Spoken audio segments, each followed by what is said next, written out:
This is Dana Schrager, and I'm co-teaching a cooking class, The Jewish Cooking of Southern Italy. We'll be at the Awaiting Table Cooking School with Silvestro Silvestori in Lecce, Italy. Each day, we'll cook Jewish dishes from a different southern Italian region, including Lazio, Rome, Puglia, Sicily, Calabria, and Campania, Naples. During our time together, we'll shop for ingredients like locals, learn about olive oil and wine, spend time by the sea, and take field trips to Jewish museums and nearby ancient towns. So walk in the footsteps of Jews who have lived in southern Italy in the past and learn about the current Jewish communities. I'd love for you to join us.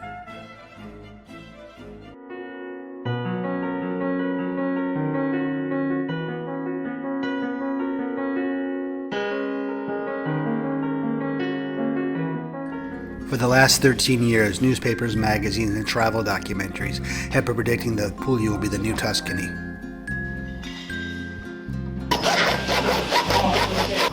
Il problema è il gargano. They'd be right if only this is how you treated the rest of Italy.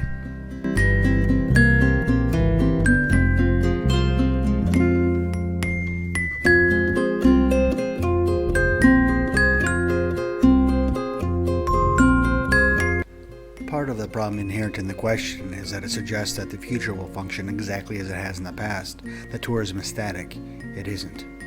And that implies that a population and location with tens of thousands of years of history can suddenly go out of fashion. And they can't. To call La Puglia, or any other region. But Italians and Jews, very similar, you know. People say, same corporation, different division, all right? We get along. There's an obvious, thing with the religion. I went to my first Passover dinner. That's what she's like, well, my mother's going to have Pass. Okay, we'll go to the dinner. 7:30, we sit down at her mother's house. I'm starving, right? Starving. They start passing out pamphlets, like reading material. I'm like, what's going on? What are we doing here? What's with the... She's like, no, we read for 2 hours. 2 hours? I said, listen, I'm Italian. As soon as I sit at a table, I gotta have bread within 15 seconds of sitting down, all right? I need something to do with my right hand. I need is there some oil coming out? We got oil? I need oil, now. Hungry. And the food they start bringing out, oh God, terrible, terrible food. Jews have no idea what the hell they're doing in the kitchen. These people have no cuisine.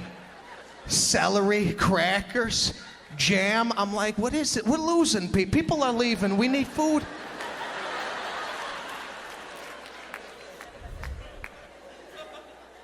After breakfast, they fall apart, the Jews. After a bagel, cream cheese, lox, where are they going? They got nothing. They have nothing. Has anybody ever said to you, we went to this Jewish restaurant last night? The gefilte, amazing.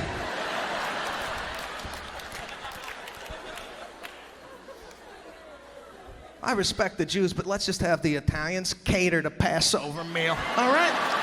Come on. I could read for a couple of hours with some meatballs on the table.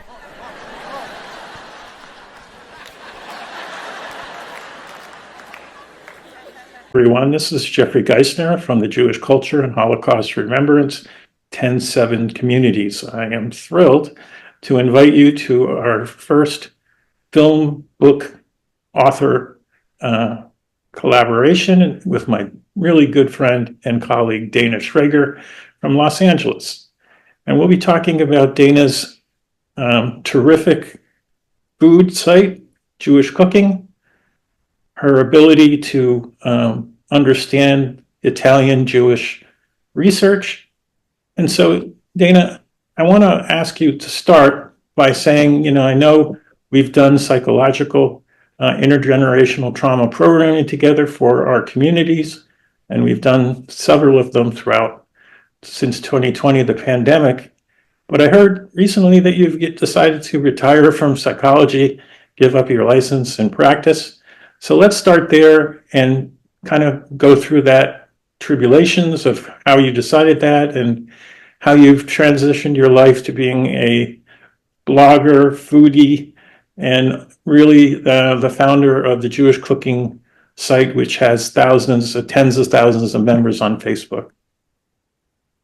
Hi, Jeffrey. Thank you so much for having me. It's so exciting to be here and to talk with you and interact with you and be a part of the wonderful community that you've developed. We had some amazing experiences on Zoom with the community, particularly during the pandemic. And I'm so excited that you're continuing more series of Zooms and interviews. And I'm honored to be one of your interviewees. So let me tell you and tell the community who knows me what I'm up to. My first profession has been a psychologist. And as Jeffrey has said, I've been talking about intergenerational trauma with the group. But my, I guess, behind the scenes passion and now second career is Jewish cooking. And I come from a long line of cooks, my mom, my grandma, aunts, who are very famous for Jewish recipes, for their cooking, for their holiday meals, for their recipes. And way back when I was young, I always said one day I would like to write a cookbook and preserve these recipes. And as it's evolved, instead of a cookbook, I've been putting recipes online one at a time on a blog. It's called Dana's Table, danastable.com. And the main recipes that I put online are Jewish recipes, really honoring my heritage as well as other Jewish cuisines from other regions of the world. And those recipes bring back memories, maybe bring back comfort. It's like the food of our childhood. It's the food of our family gatherings on our holidays. And so that's very exciting to me. And as Jeffrey said, I have a community myself on Facebook, two, in fact, one called Jewish Cooking and one called Jewish Holiday Cooking. These are communities of people on Facebook who like to talk about Jewish cooking. So if you do, please join me. Would love to have you. So Jeffrey, let's see. I'll ask you one other question. I know that one of your groups was founded by Joan Nathan, and who's obviously a very well-known author of Jewish cooking. How did you happen to get together with Joan? And now I know you're actually running for the Joan site, which she founded, but for yourself. Correct. Okay, so I've always been a fan of Joan Nathan's cookbooks. I learned a lot of recipes when I was first married out of her cookbook. And I had the opportunity to meet her in Los Angeles, where I live, at a conference. And as we started talking, one thing led to another, and we decided to do a cooking class at my house, where she came and taught a group of us all kinds of recipes for Rosh Hashanah. And from that experience and interaction, we've become friends. We hang out, we go to food events. She really liked what I was doing in my Jewish holiday cooking group and all the interaction I was getting, all that help and assistance and attention I was giving to the members. So her group was sitting there, and she really wasn't in it very often. And so she wanted the group and the members to get more attention and get better moderation of the group, because of course sometimes there's spammers. So she gave the group to me. So since she gave me the group, I've doubled the membership and I run both groups. And when was that? I started my group in 2020. She probably gave me her group, I would say, in 2021. Good. So now you're moving to doing Jewish cooking. You're blogging on a daily basis. You're posting to your website recipes. But I also know that you've decided to take another kind of Uber move, and you're actually deciding to become a foodie and travel the world. And your first trip is going to be to Italy, and you're taking people from all over the world with you to learn about the Italian experience. So let's talk a little bit about how all that kind of got together, how that you're like an food entrepreneur. So let's kind of put this in the right perspective and allow the audience to understand what what you're up to, and how you're entrepreneuring in the food world. Okay, so what I love about this, and maybe this will help other people as well, is I feel like my food career is my 2.0. So it's very exciting to be midlife and make a shift and turn a passion into something that's more full time. It's just really fun and exciting to focus time and attention on a new project. So I know, Jeffrey, you have a retirement project, which is running this group and these videos that we're doing. And so I just encourage people, if you have something else you love, why not give it a shot? I've been doing this as a passion in the background for the past 13 years, so it's not brand new, but it's been growing. And so now I'm running with it, and I have my psychology practice on hold. So I'm semi-retired, I guess you could say, or probably retired, although I still stay active in the community and do advocacy work, still have my sort of finger on the pulse, and I can reinitiate anytime I want, but for now, that's on pause, and I'm really enjoying being in the food world. So I guess what I'll say is what I like about being in the food world is this isn't only about food, which is wonderful. Food connects people. We enjoy food. I think it's a Julia Child quote, food people are the best people. I'm meeting so many new people and making new friends. That part's super fun. But this is really more than that. This is about helping other people celebrate Jewish holidays, giving people the tools to bring family members and friends around the table. So it's helping my recipes are the tools that help people to gather people around the table, make their own connections, make their own memories. And a lot of Judaism happens in the home. Most of the holidays are celebrated in the home. So this is giving people the tools to connect with their Judaism and connect people with their Judaism around the table. So there's a lot of deeper meaning here. Now, what does this all have to do with Italy? This is the picture that we've been looking at for the past several minutes. This is me cooking in Italy. This is me at a cooking school called the Awaiting Table in Lecce, Italy, in the Puglia region. And that's homemade pasta. It's so fun to learn how to make homemade pasta. It's kind of like playing with Play-Doh almost. If you're like artistic or like to do things with your hands, you can learn how to make many shapes over the week at the cooking school, and a homemade sauce. So I went to this cooking school pre-pandemic, and what I thought was going to be an incredible food and cooking experience, which it was, turned out to be so much more. It opened my eyes to the traces of Jews who have lived in this area. And where is the exact historically? This is in the schools in specific is in Puglia. Puglia is in southern Italy. If you picture the peninsula of Italy as a boot, Puglia is in the heel of the boot. So it's pretty much as far south as you can go in Italy, and on the right-hand side on the Adriatic Sea. Although the way it dips down, it's almost like a spur of the boot. There's also an Ionian coast. So the great thing about Puglia is there's so much coastline. You're probably never more than an hour from the coast, no matter where you are in the region. And when the winds are not favorable on one side of the peninsula, you go to the other side and the weather's great. So it's also got really good climate for growing fruits and vegetables. There's a lot of olive oil production there, wine production there. So there's a very rich food culture down there.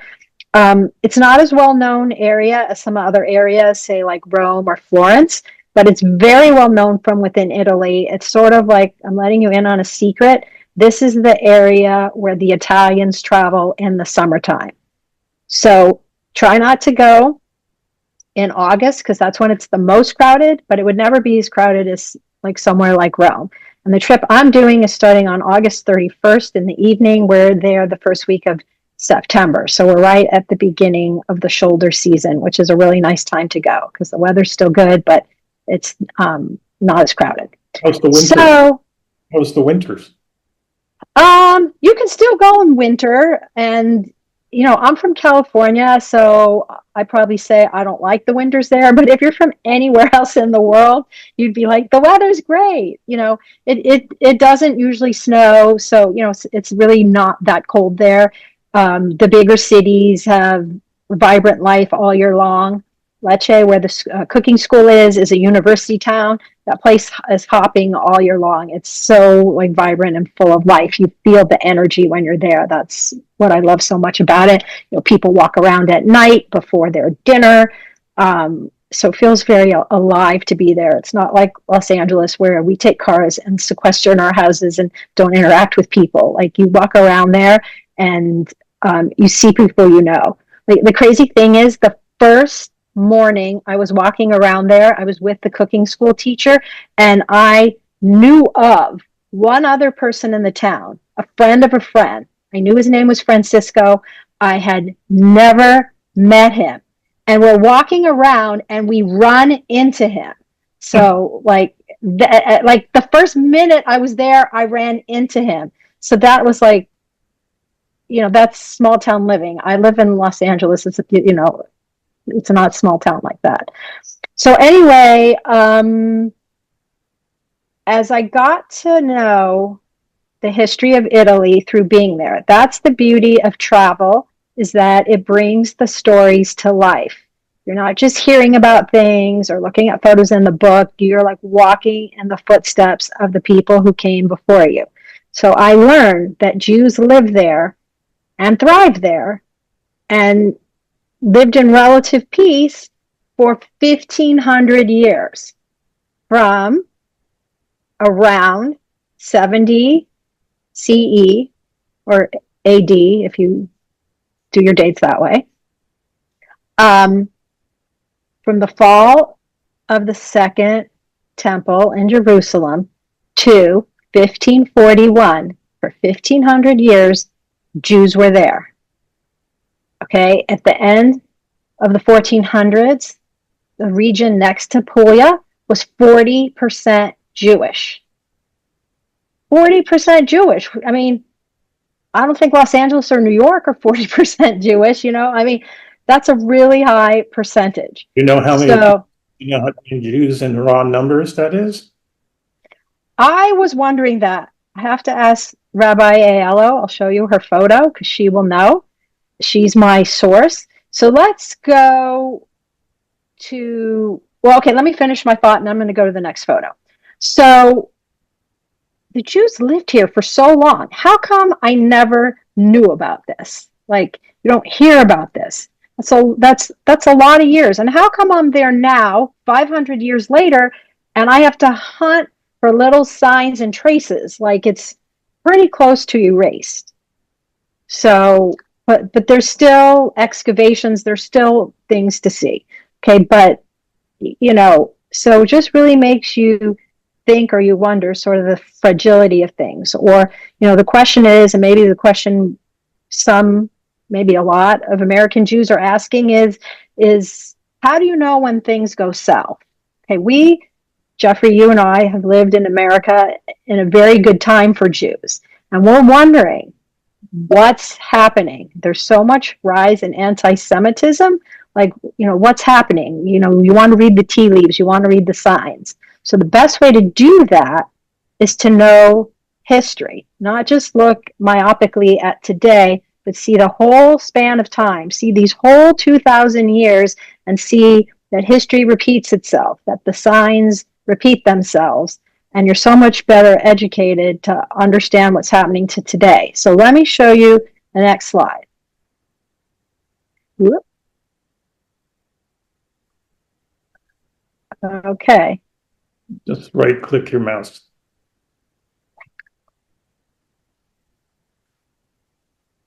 Okay, I see where I can get it. Okay, there it is. This is the Arch of Titus in Rome. What does this have to do with today?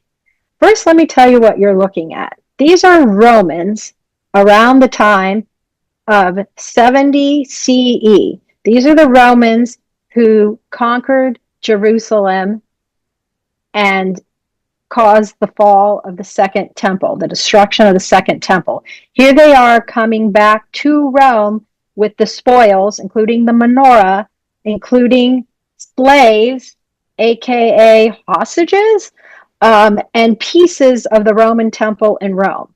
So we all know today, in 2023, Hamas GoPro'd their atrocities. That's the record of what happened. If you want to know what happened in 70 AD, 2,000 years ago, this is the Arch of Titus in Rome, close to the Roman Forum, right in the center of Rome. This is a depiction carved in stone of the spoils of war and their attack and the aftermath. 2,000 years ago, and we have a record of what happened. They left a record. So Well, let me ask Go you, ahead. right in the center of that photo, it looks like there's almost a camera. What is that? It does.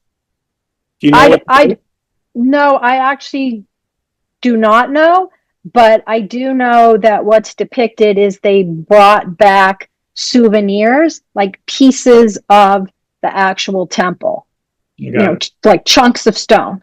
So, as well as people, as they brought them back as slaves. So, some of the very first slaves in Italy, some of the very first Jews in Italy came as slaves in 78 AD.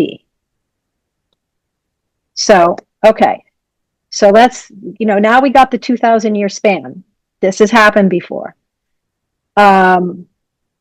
Okay. So if you want to know who else was in Italy around this time, and maybe answers one of your other questions.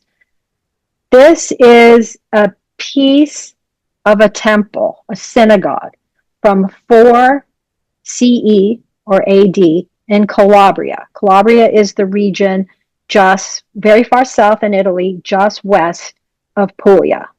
And I think it was in the 1970s or 80s, they were excavating to build a freeway, and they came upon the ruins of a temple. And this temple was Ashkenazi.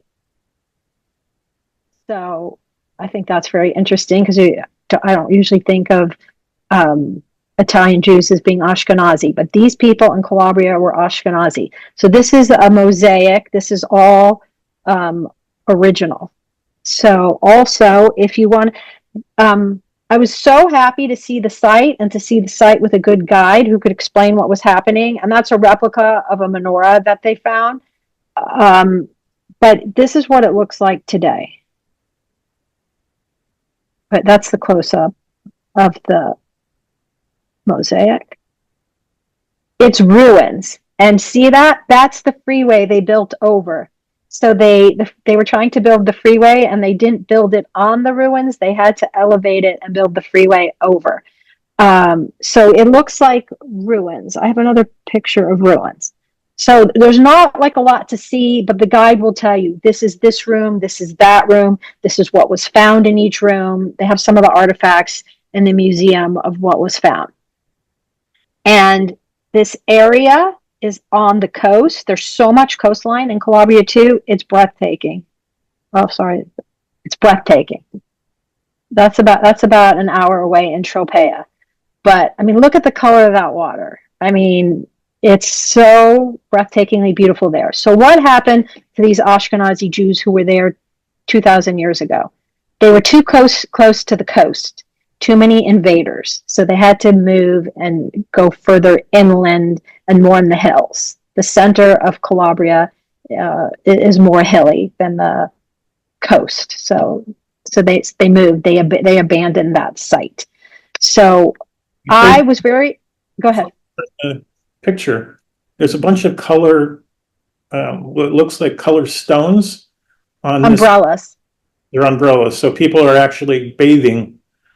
This was June, yeah, and this is from a window of a hotel, and that's umbrellas. Nice. Anyway, there's photographers like Gray Malin who have really cool shots of these like umbrellas on the beach. I don't know if he was in Calabria or not, but I tried my hand at Gray Malin style photography, and it's not as easy as Gray Malin makes it look. But okay, so Calabria. So now that we're on the subject of Calabria, maybe I will go to those photos if I can find them. Here it is. Yes. Okay. This on the left is Rabbi Aiello. That is her husband, Enrico, and that is me and my husband, and that's Enrico's Nutella birthday cake. And that's been his birthday cake. First of all, they are both Italian Jews. Okay, both Rabbi Aiello and Enrico, both Italian Jews. That's his birthday cake. It's a Nutella cake. I have the recipe, and that's the cake his mom made him as a boy and that he has been making for himself since. So that's a very authentic Jewish Italian recipe, which we enjoyed together. Rabbi, go ahead. He is conservative, Orthodox, Reform. Reform.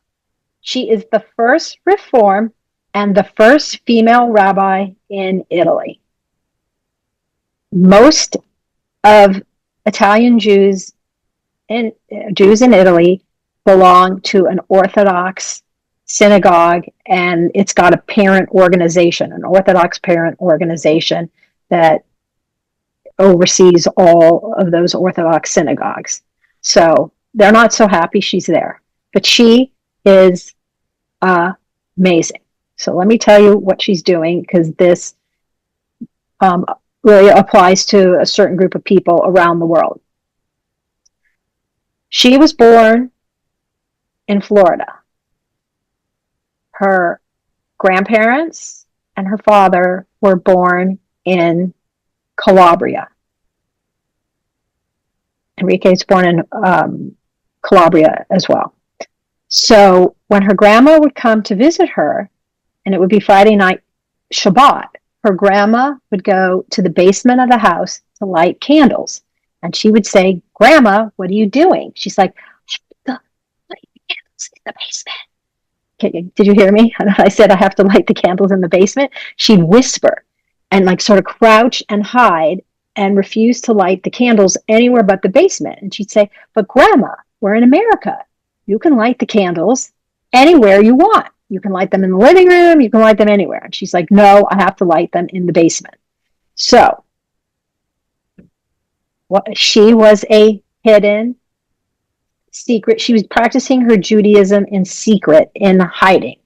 So what happened is, going back to the late 1400s, early 1500s, Ashkenazi Jews were in this region.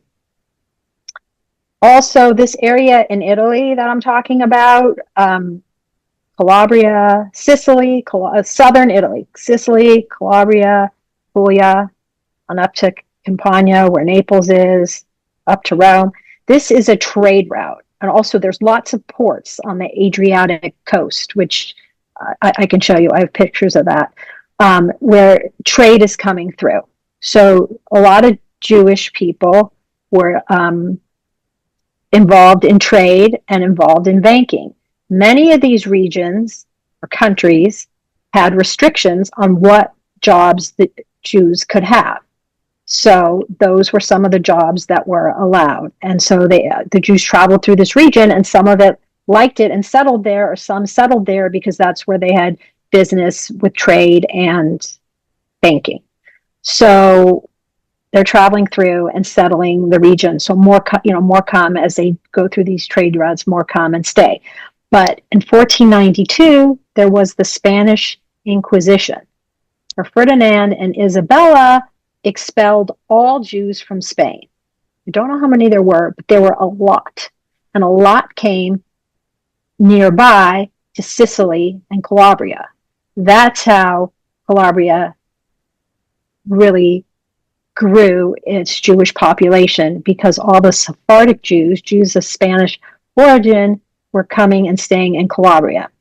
So let me show you where the synagogue is. This building is at a sort of lower or normal elevation in Calabria. And this was the synagogue. This is now a church, and very difficult to get in to see the inside, like kind of near impossible. So we were on the outside, and we wandered up and down and through the neighborhood and through the gate into the neighborhood. That was the former Jewish area of the region.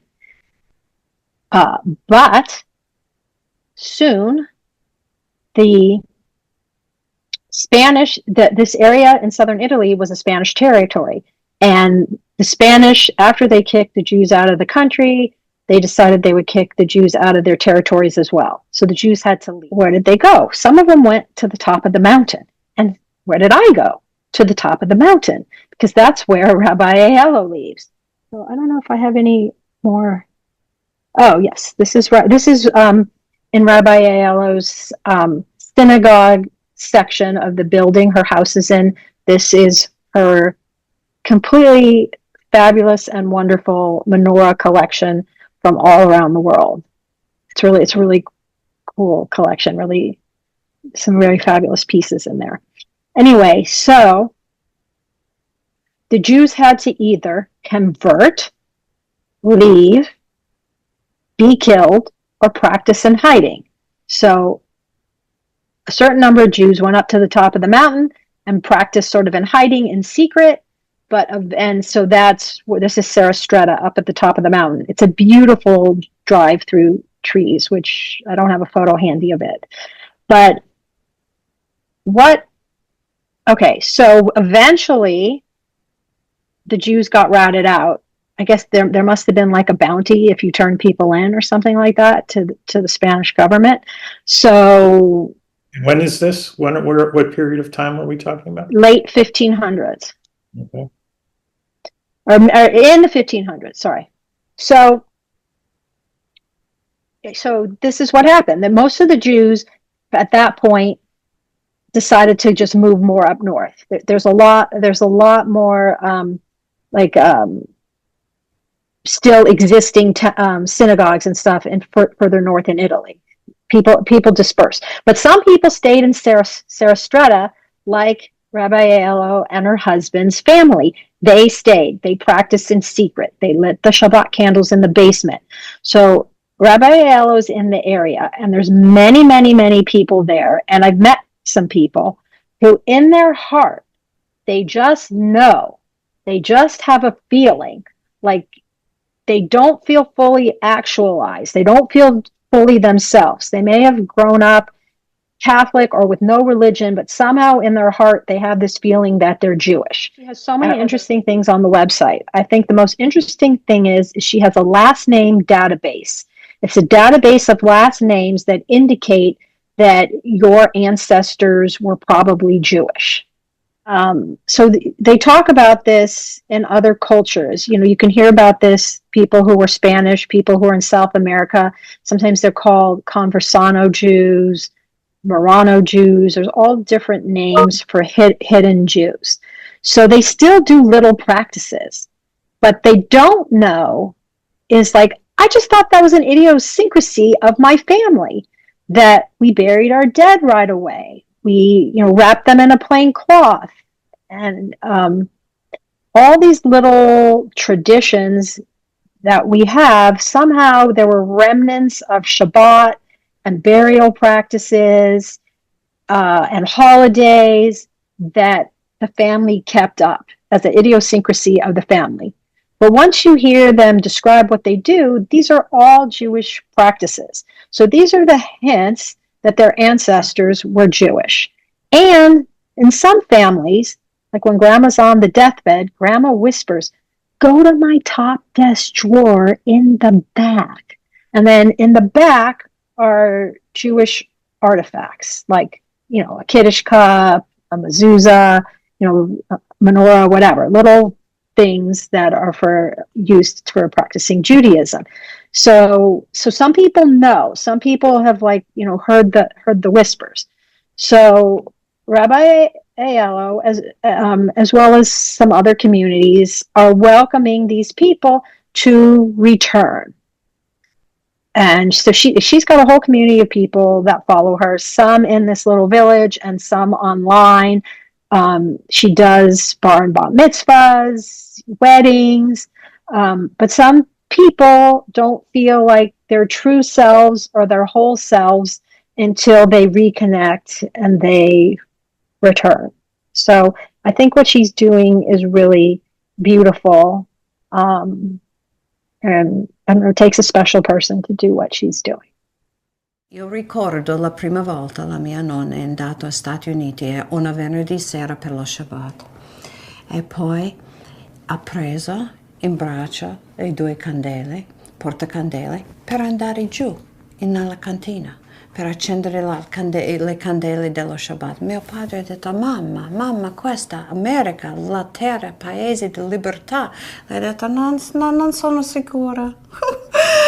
And so she continued in America to light candles in, we call it the basement, the cellar, in the cantina, all of her life, because many traditions, many things that we Marranos did, to hold on to our roots, they became practices.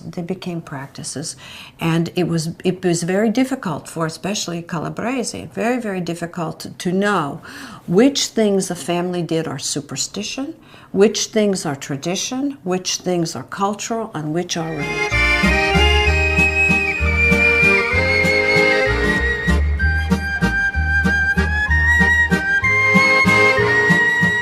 This is Calabria, in the toe of southern Italy, across from Sicily. Everyone here is Italian. Everyone here likes good food, and most everyone here is Catholic. But there's much more to uncover about their roots.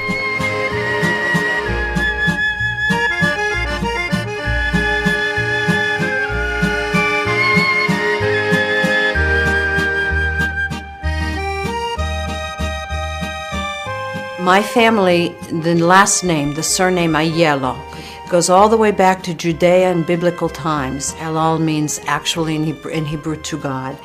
And from there, the family went to Babylonia during the first diaspora, and after that to Spain, to Portugal, to Gibraltar, to Morocco, Sardinia, Sicilia, Sicily, and also to the toe of the boot in Reggio Calabria, and then finally running from persecution, the persecution of the Inquisition in the 1500s to Nicastro, now is La Mezzia Terme, Scigliano, and now Serra Stretta. 500 years ago, according to scholars and locals alike, there were more than 50,000 Jews living across this region. La Giudecca non è altro che un luogo che gli ebrei sceglievano, cioè non erano costretti loro ad andare lì per essere rinchiusi, loro sceglievano questo luogo, tipo questo da noi che è chiamato timpone deriva da timpa da noi significa roccia, è un piccolo quartiere costruito sulla roccia, le case sono senza fondamenta ed è circondato da due torrenti che la chiudono e dove questi due torrenti sotto si incrociano c'è un ponte che consentiva di attraversare il fiume e andare in questo quartiere. And that's the way things remained. A distant historic memory. A once was Jewish section in each town. Some families who might admit to having once been Jewish hundreds of years ago. Until something changed. When an Italian-American woman who grew up in Pittsburgh, but whose family had emigrated to the USA from Calabria in the 1920s, discovers her family's secret Jewish roots.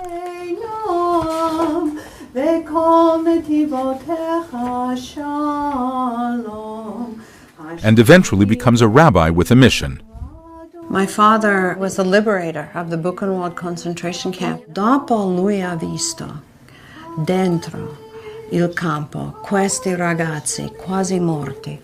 Lui ha detto a me, tu devi fare qualcosa per ebrei. The priests around me here, they trust me because I'm not going to say, leave the Catholic Church, you're really Jewish. I say, you must know your history. Allora, tu sai che in tempo fa, molti anni fa, è stato il posto dei ebrei. Sì, tu conosci questa?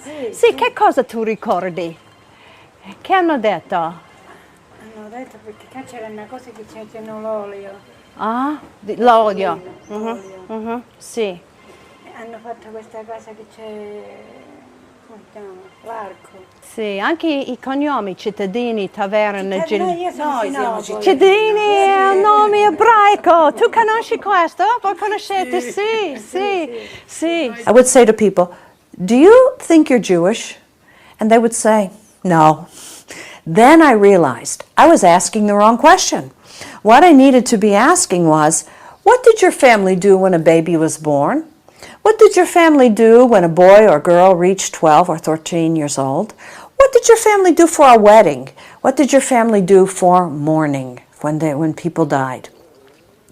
People would say to me, when the baby's born, you must put a red string in the crib. Kabbalah. They would say, when you marry, before you go to church, you have to put the bride and groom sotto la coperta. You have to put them under they would crochet, knit a beautiful covering for the bed, but before they put it on the bed, they put the bride and groom underneath and they made a blessing.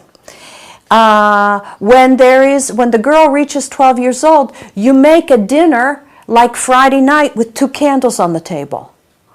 And when someone dies, like Zio Mario here in town, we found in the house, I own the house over here a fianco. We went inside and we find 25, 30 low chairs. You saw some of them in there. I said, Zio Mario, this family must have had a lot of children. He said, no, per luto, for mourning. And when we're in mourning, they must sit on low chairs. So you see how the traditions, it was too dangerous to say we are Jewish, but you maintain these practices by saying these are our family traditions. And now we take our Kiddush cup, everyone. We take our cup to make the blessing. We sanctify Shabbat and we sanctify this very beautiful and special day. Okay, Jeffrey? Baruch atah Adonai Eloheinu melech haolam, borei pri hagafen. Amen. Through her website, Rabbi Barbara reached out from this little-known Calabrian village to touch the hearts and minds of the Calabrian Italian diaspora all over the world. My daughter found Rabbi Barbara's website and she confirmed everything that I thought we were so different, why we were different, because even simple things like the Italian language, I studied Italian at university. And there's a word in our dialect that my grandmother used to say after we had dinner. She'd say, "Ricogliamo I hamazzi," which to me, I used to say, I looked it up and it's not Italian. I used to think, where is this word coming from? And it's only been since I've become more interested in my roots that I found out that it's a Jewish word. And I thought maybe it was just every Calabrese knew the word. And because I have a school, a lot of my students are Calabrese. I used to ask, do you know the word hamazzi? And some would say yes. And then I'd ask their surname, and it was a Jewish surname. And others would say, no, we don't say that, we say moliki. So it was interesting. It's interesting piecing things together. I always felt like there was something there. I always felt like I was searching for something and didn't know what it was. And when I started going to the synagogue in Florida and meeting with Rabbi Barbara, I felt like I had come home. She welcomes American interfaith families of Italian, Calabrian, and Jewish heritage for bar mitzvahs and weddings. It's an interesting time because I'm doing a bar mitzvah for my son, but I didn't actually have a bar mitzvah. I think I'm particularly excited about this as I felt important for me to make sure that my children were educated to be Jewish. Vadaber Adonai el Moshe ve'el Aharon lemor. My grandparents came to the United States, and I was raised Catholic. My daughter's wedding was a mixed.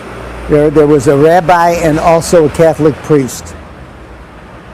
I have no objections to it. Le dorvador, le dorvador, le dorvador nagi gad lecha. Le dorvador, le dorvador. I'm going to have you hold it and actually give it to Jeffrey.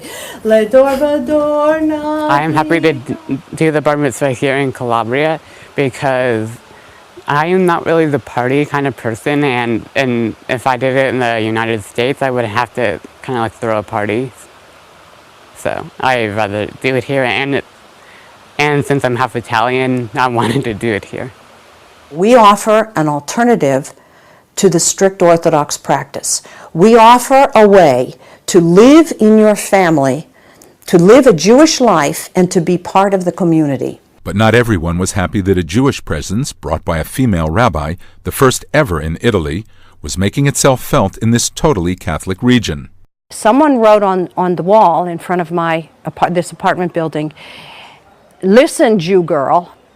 They didn't say Jew old lady, which was nice, I thought. They said Jew girl, since I'm 62 years old. And last time we burned you in the ovens, this time we'll cut you to pieces. It wasn't only local opposition that made her life difficult, but also from within the Jewish community, there were different voices. La figura della donna rabbino è una figura molto discussa. La differenza fondamentale tra l'approccio ortodosso e quello riformato su questo punto è la partecipazione all'interno della sinagoga.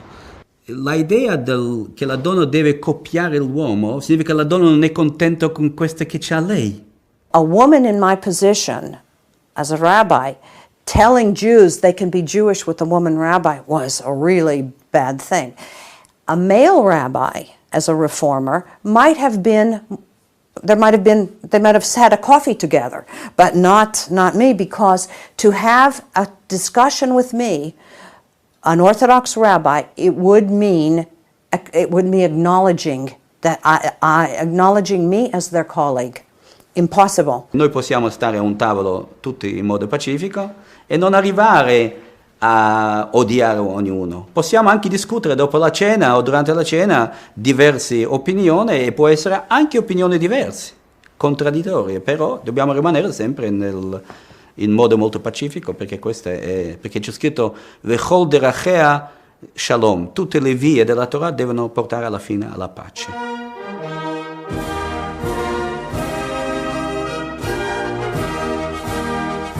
I am the first in my family born in America. My parents came to the United States from here, from Italy. They found other refugee families, and together they made a little synagogue, very traditional, just like the ones they remembered in Europe. The men led the services while the women sat upstairs in the balcony and talked amongst themselves. That's how I grew up, like this, looking down on the action below. So when I was about 8 years old and my aunt asked me, "What do you want to be when you grow up?" I said, "Rabbi, that's what I want to be."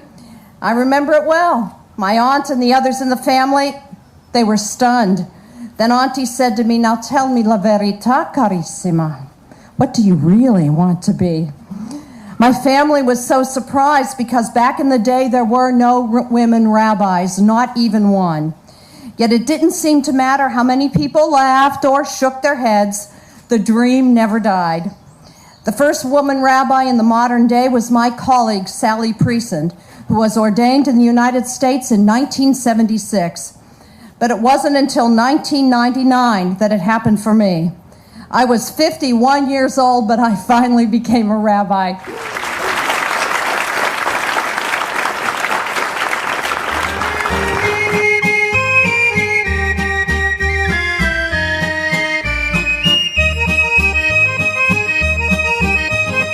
Obviously, you know, we're a Holocaust community. Many of our community are generational survivors. Some are still here with survivors. How did this all play out during, you know, the late 1920s, the 1930s, Mussolini's kind of connection and link to Hitler? Perhaps, I know that you've done a ton of research in this area, so maybe you can educate us with all of your research and share with us. The most interesting thing I've come across to help people understand what happened to the Jews in Italy during the time of Mussolini and Hitler is to watch a podcast called Pack One Bag. Pack One Bag.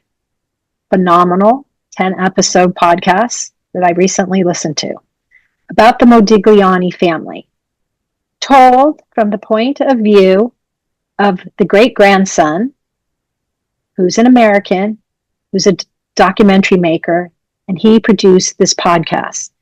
He interviewed his father, he knew his grandfather, and then the story starts with his great-grandfather.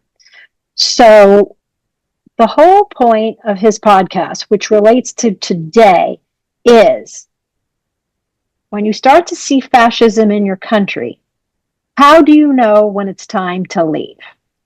And he repeats this question many times over through the podcast. These are thoughts that run through my head for myself today. And then the next part of his question, and what happens to those who can't leave or don't leave? And he answers those questions, at least in terms of his family, during fascism and Nazism in Italy in the last century. So, I don't want to spoil the details for a very well done podcast, but again, we really need to pay attention to the signs that other people had in other points in history, and then the signs get louder and louder and louder until you end up here. So we are looking at plaques in Naples, Italy. I also have these plaques in Rome. That's Rome, but not the plaques. Okay. This is a lovely family that runs a very good restaurant in Rome in the Jewish Quarter. The woman in the middle, her name is Yael. Spent marvelous time with her. She's a chef. She gave me recipes. I have one on my website. But she took me, in addition to the fabulous food experience we had, she took me here. This is her great-grandma on the left. This building. So, sorry. Yes, great-grandmother. So, what are these plaques? You can see these plaques throughout Italy, and you can see these in other countries in Europe. These are brass plaques in the ground in front of homes where people were taken from their homes during the Holocaust and deported to concentration camps. You can see right here, you don't really need to understand Italian to see that it's the name of the person, when she was born, when she was taken, and she was deported to Auschwitz and it looks like assassinate, and she was killed. So the story is so moving to hear it from the great-granddaughter. And she walked me over, like just 2 blocks from where the family restaurant is. She said her grandpa was 5 years old and he was home with his mother when the Nazis came. And he escaped. Unfortunately, his mother and the neighbor did not, but he escaped by going from rooftop to rooftop to rooftop to get to where his father was. And he and his father were able to escape. So I'm standing there in the Jewish Quarter and looking at the buildings and trying to figure out what this 5-year-old kid did. I mean, it's just a really moving story that when you meet the families who are affected by these things, it becomes very real. So there's also lots of stories in Italy that I heard in the podcast and that I heard from the tour guide in Naples, that there were helpers. There were helpers that saved many, many, many, many people. And I can go back to the Naples slide maybe, but this is in Naples. The tour guide's mother saved many, he's an older man, he saved many people because she spoke multiple languages, and she was put in charge of monitoring conversation and translating. And so she would tell the people who needed to hide, like, it's time to go hide, like in the fields or whatever, because she understood, like, when the Nazis were coming, because she was forced to translate for them. But she's like double agent or whatever. Like, couldn't really force her cooperation. So it's a really fascinating story. And he said some people are talking about making a movie about what his mother did, and I hope they do, because it's a really very moving story. Okay, this is the synagogue in Naples, where I heard the story of the tour guide's mother being able to hide and rescue people. So, Jews. So, so the thing about being Jewish, which I think will interest the listeners, is there's a summer camp song that I know, and maybe some others know, that proved to be so true when I was on this journey of uncovering recipes and history simultaneously. So the song is, and I sing off key, so hopefully I'm not going to embarrass myself too much, but the song is, wherever you go, there's always someone Jewish. I don't know, the song goes on. But that song played in my head the entire month I was researching in Italy, because Jewish people kept connecting me to other Jewish people. And everybody was so helpful and so welcoming and so eager to help, especially these women. This is the meeting room adjacent to the synagogue that I just showed you in Naples. And I met with these women. So these women gathered their favorite Rosh Hashanah recipes and put them in booklets for me. And the lady in purple is actually American and speaks perfect English and Italian. So she was my translator and was such a generous conduit. But she gathered these older women who came with their favorite recipes, and she helped us facilitate a conversation. The woman in the more black flowered dress, she spoke some English. She's got like a high up office in the WIZO, the Women's Jewish Organization, but she helped translate for everybody. And the women were thrilled that somebody was interested in them and their community, wanted to learn about their community. And they were so happy someone was interested in their cooking and their recipes. They were super happy to share. So it was a really, okay, yeah, so this is Angela. She's also in Naples. You could see I'm holding my gift. And she's a musician, but she's also a fabulous cook, and she shared recipes. But this is also part of that connection, like that you can feel, like the Jews all around the world, like we're all connected. It's one big happy family. I think that's part of what keeps us going. That's part of that. It's part of the hope. It's part of the like energy or life force in all of us, is this connection. So we're two moms. We're similar age kids.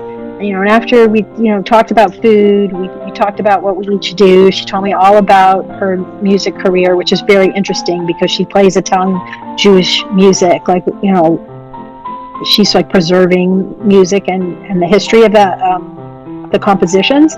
But we sat and we talked as moms, and like, what's it like to be moms to young adults? And, she lives across the globe from me, but we share so much in common, and really enjoyed a lovely afternoon together in her home. So let me ask.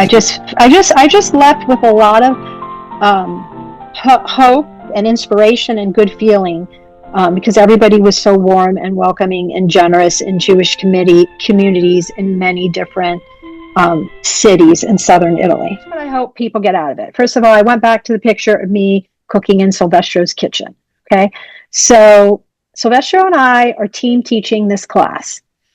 Silvestro Silvestori has run this cooking school for 22 years. He's an amazing host. He is an encyclopedia of Puglia, the food especially, but anything you want to know about the region. He's a trained sommelier. He in olive oil and wine. So we're going to have olive oil tastings, wine tastings.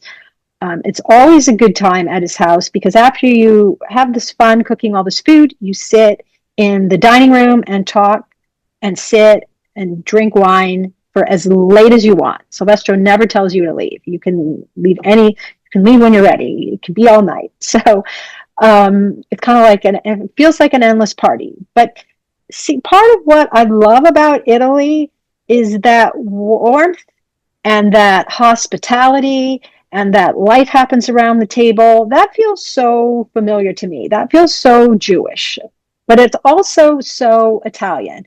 So I've been trying to figure out why. Is this like similarities in culture? Is this because Jews have actually been in the region for a long time and it's like some cross pollination? Um, I know my family lived in the modern day Ukraine 100 years ago and going back generations. Where were they before? Because most of the people who ended up in that region traveled from somewhere else. So where was my family in Italy way back and I can't trace it? It sure feels like it because this area and this region like speak to my soul, call my name, like no other place I've been. You know, I've seen Jewish life in France and Spain and other places, and it's all, you know, worthwhile and interesting to see, but nothing like speaks to my heart like Italy. So I want people to have all those feelings. I want to see some other things in the region, including the other museum. I have a town that I love called Otranto. In their cathedral is the largest mosaic floor in all of Europe. And in the top left corner is a tree of life and the names of all the characters from or many of the character names from the Torah. So, you know, there's been, you know, cross pollination of cultures in this region for a long time. The area has been occupied by Turks, by Moors. For a long time, Italy lived, going back hundreds or millennia, you know, lived with many cultures, you know, living peacefully together. Most of what did not work out for the Jews in Italy had to do with new rulers or certain regimes in the church who started making unfavorable decisions towards the Jews. The people as a whole largely, you know, got along and coexisted peacefully. I highly recommend people stay on longer and especially travel in the region. There are so many super cool hilltop towns that are like walled, they're like on top of the hill. They're all white colored and they're all fortressed or whatever, you know, from the time of the with invaders, and they're charming towns. There's also many seaside towns, and the water color is turquoise. It's breathtaking, very unspoiled. Like this is an uncrowded, unspoiled, more natural area. It's not like going to Venice, which I happen to love. But I guess I want people to feel that there's hope, that if we band together and don't fractionalize, you know, and don't go look for the differences, but look for the commonalities, we're stronger together. There's more hope together. The connection is so enlivening, and there's a lot of joy. You know, it's sort of a mitzvah or a part of being Jewish that you live every minute you have to the maximum. And if this trip sounds interesting to you, you know, come and have an incredible time with me. You know, living life to the maximum in Italy, cooking, eating, and learning more about Jewish history.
it is, my kosher colleague. Well, if it isn't the linguini lawyer himself. You know, I've been doing a lot of thinking since the last time I saw you, and I don't think Italians and Jews are all that similar. Oh, really? I mean, no offense, but we're tough guys, mobsters, mafiosos. You mean like Arnold Rothstein, Meyer Lansky, and Bugsy Siegel? Not exactly. Maybe we are not that similar. I mean, the overbearing Italian mothers constantly smothering you. It's gotta be exhausting. Didn't the very Jewish Sigmund Freud come up with the Oedipus complex? More or less. Who needs matzo balls when you can have meatballs? Who needs cutlets when you can have schnitzel? Jesus, Mary and Joseph, que palle. Oy vez mir, what a schmuck. You got a lot of hair in that big nose of yours. Yeah, it kind of looks like the carpet on your back.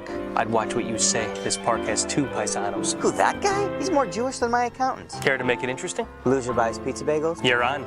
Excuse me, sir. Random question, but would you happen to be Jewish? Or Italian. I'm Latino. Oh. Latino. You guys are Greek, right? Oy vey.